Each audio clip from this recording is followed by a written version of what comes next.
And we are back, y'all. Go ahead and hit that like button, y'all. We have a tough topic today, people. We have a very tough topic because a man has lost his life.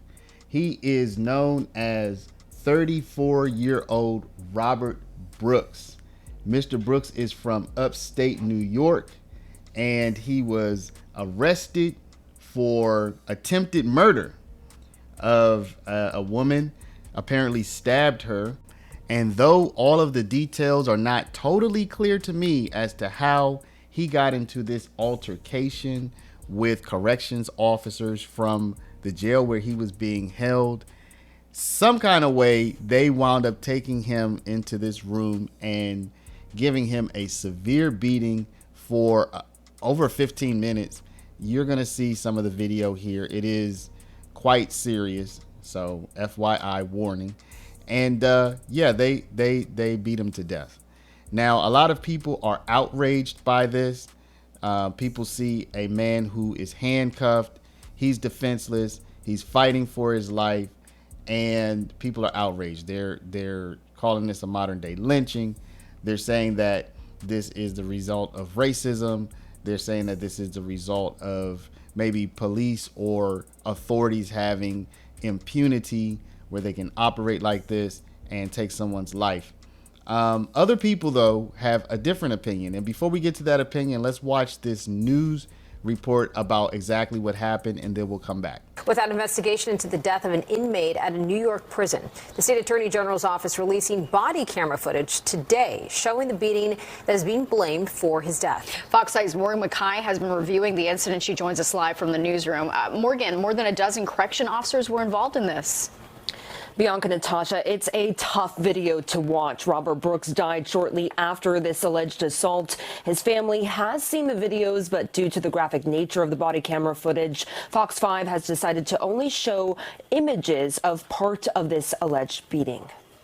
These videos are shocking and disturbing, and I advise all to take appropriate care before choosing to watch them. The state attorney general's office released this footage recorded on body cameras worn by 4 correctional officers at the Marcy Correctional Facility in central New York. These videos, which have no audio, show Robert Brooks being carried into the infirmary by correctional officers. Brooks's hands are handcuffed behind his back when officers start punching him. They then hoist him up by his neck very forcefully, and one officer starts to smack Brooks with a shoe. One officer then used his booted foot to kick and pin down Brooks. Another officer punched Brooks in his upper body, and one of the officers again punched Brooks while handcuffed. At one point, Brooks was sat up with his face bloodied, and an officer punched him again. Brooks was then pulled up by his collar and forced to the wall. The next part of the video, which we're not showing due to its graphic nature, shows Brooks being carried back to the table seemingly unconscious. Brooks died the following morning at a Utica hospital. No charges have been filed yet, but the incident is being investigated by several agencies. In court filings this week, state police investigators said that preliminary findings from the medical examiner's office showed asphyxia as a possible cause of death. Governor Kathy Hochul said she was outraged and horrified after seeing the video and ordered the Department of Corrections to fire the 14 employees who allegedly participated. A spokesperson for the department said that 13 of those involved have been suspended without pay and one resigned. Brooks was serving a 12-year sentence after being convicted of first-degree assault for stabbing a former girlfriend. Reverend Al Sharpton commended Hochul's swift action, but the incident sparked outrage among many elected officials and criminal justice advocates. It's shocking, it shouldn't be, but it's just the manner, the way in which they did not care. They did exactly what they wanted to without a care in the world.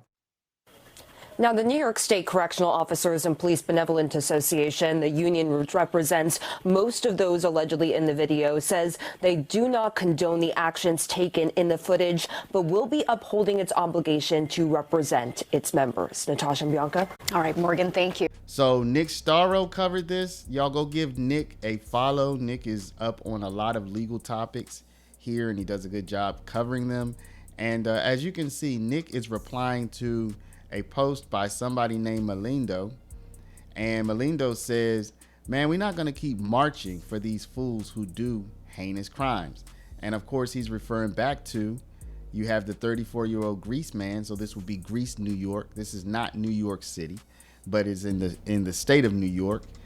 34-year-old Greece man Robert L. Brooks has been charged with attempted murder in relation to the stabbing of a woman on Woodhill Drive in Greece on Monday. Now, I don't have a date on this, but this looks like it is a screenshot from the Democrat and Chronicle. So Melindo's like, look, man, we're not going to march and raise Cain about somebody who just tried to kill somebody and then they themselves got beat to death or killed by the police. And Nick comes back and says, look, he wasn't sentenced to be beaten to death. Lynch mob justice was left behind some time ago, and we don't want to go back. So this is, I'm not going to say this is like some kind of huge debate that has broken out online, because frankly, most people are more in the, I think, the outrage and the wanting justice for Mr. Brooks. But there are some people who are taking the other side. For example, you have a good point, Black Hayes. You have a good point, and it's been stated many times. But the more important point is that correctional officers shouldn't murder their inmates.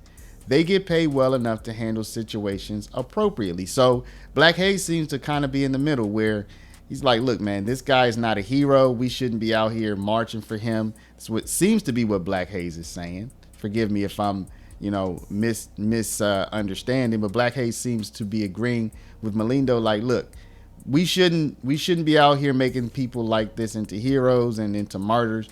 But at the same time, we can't excuse or accept that corrections officers are just going to be murking people, even if those people did do things that are terrible. But it seems like the vast majority of people are on the side of justice for Mr. Brooks, y'all. And I'm not saying Melindo isn't. He's just saying, I think that he doesn't want to see Mr. Brooks made into a martyr, into a hero, because what he's accused of, and of course, I don't believe he went to trial. I don't believe he was actually convicted of anything. So there's another kind of wrinkle in this entire story where, Mr. Brooks had accusations, but as far as I'm concerned, or as far as I know, and y'all correct me if I'm wrong, I don't believe Mr. Brooks had gone to trial and had been convicted. So at this point, we're looking at accusations. And as we have all seen recently, accusations can oftentimes be just that, accusations that cannot be proven in a court of law. So I think that that this is an interesting debate. The fact that so often when someone commits a crime against a child, also many times when someone commits a crime against a woman, society, the people, the mob will wish that the justice comes at the hands of the prisoners. They'll say, oh yeah, you're going to be somebody's girlfriend in prison. Oh yeah, they're going to get you in prison. So people, they really do hope for this kind of mob justice, but they hope that it comes at the hands of the prisoners when somebody is accused or convicted of harming a child, and oftentimes when they're convicted of harming a woman.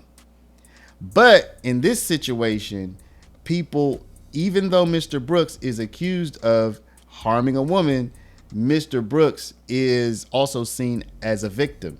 But the people who are harming Mr. Brooks are not the prisoners. They are the corrections officials. So maybe that's the disconnect. Maybe the disconnect is that because the corrections officials are government officials, because they do have the power of the government, because they do have they're frankly hired and paid to protect you, it may be seen as a different situation than if the prisoners had done this to Mr. Brooks.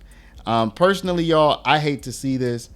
I am of the mindset that the corrections officers are there to protect all of the prisoners, that this should never happen. And I certainly do hope that justice is served for Mr. Brooks and for everybody who is in a similar situation where they're being beaten, where they're being even just allowed for other people to harm them inside the prison or outside. So I'm of the mindset that we need justice for Mr. Brooks, but also do understand this is a complicated situation in that, again, society frequently wants to see mob type of justice for those individuals who harm women and children. So I'd like to hear y'all's opinion of this. Certainly no justifying this. There's certainly nothing okay with this. But again, I've heard different opinions about similar situations over the years. So I'd like to hear what you have to say. Please do comment. Don't forget to like and subscribe, and we'll see you back in the next one.